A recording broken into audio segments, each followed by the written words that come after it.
This is the Shell 4x4 Morphix. Inside of the box we find just the puzzle itself.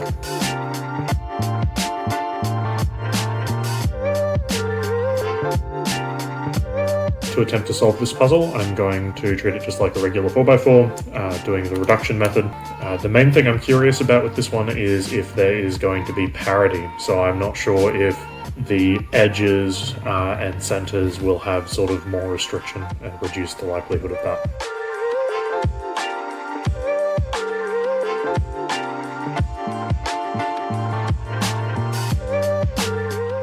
Okay, so there's my first center done. That turned out to be a little bit more difficult than I was assuming that it would be, but I think I can just sort of use the same general approach to solve the rest of the centers.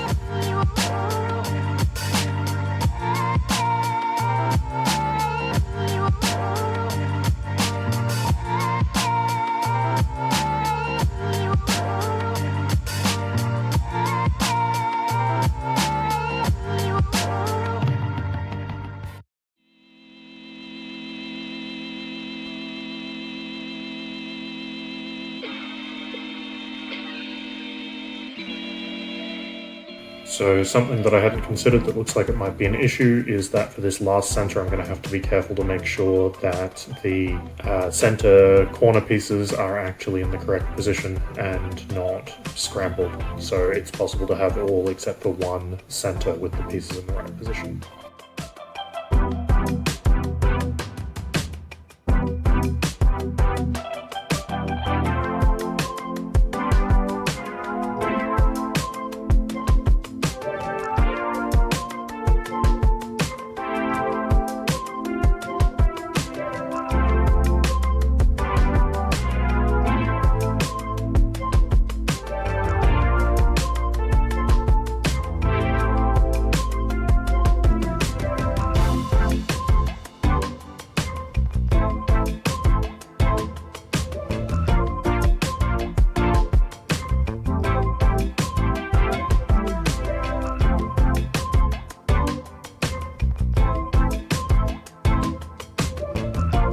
So last two centers are proving to be more difficult than I anticipated.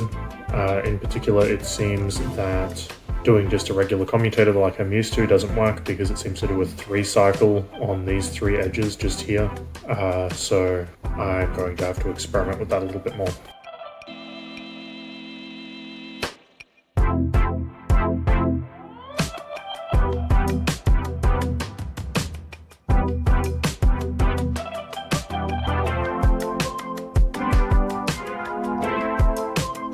Okay, so there we have it. I basically just did a sequence once I figured out that these 3 pieces move in a counterclockwise direction that would end up sort of swapping these two so that then I would be able to have this one be completed.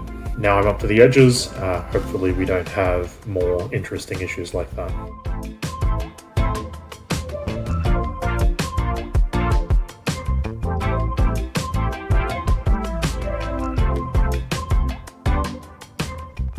Okay, so I think that's all of the edges done. That step was actually very straightforward. I basically just played it safe and did 2 edges at a time.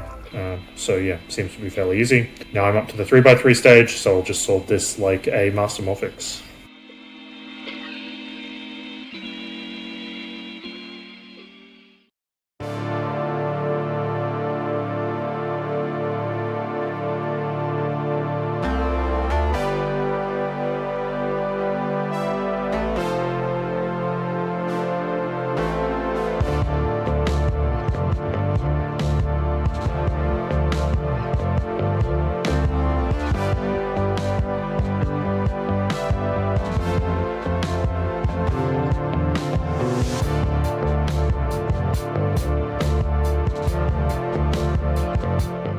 So I'm inclined to think that maybe I have parity, so I'm going to try doing the parity algorithm and see what happens.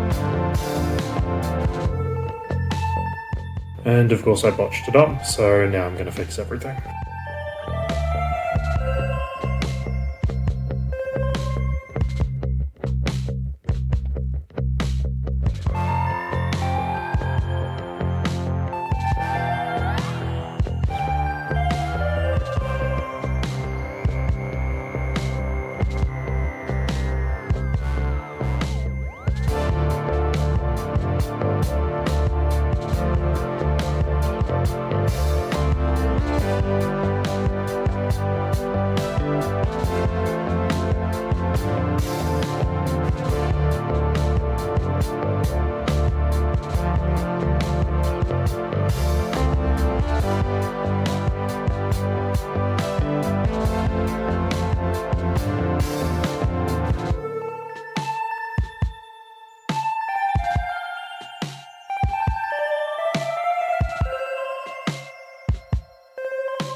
Alright, there we go. So, in the end, that wasn't so bad after all. If I hadn't messed up the parity algorithm that one time, and I think also misidentified having parity in the first place, I don't think it would have been so bad. In general, the puzzle turns fairly poorly, which I think made it a little bit more difficult at the time.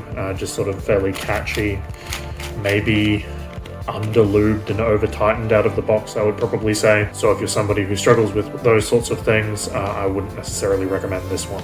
Thank you for watching, and subscribe if you want to see more. Goodbye.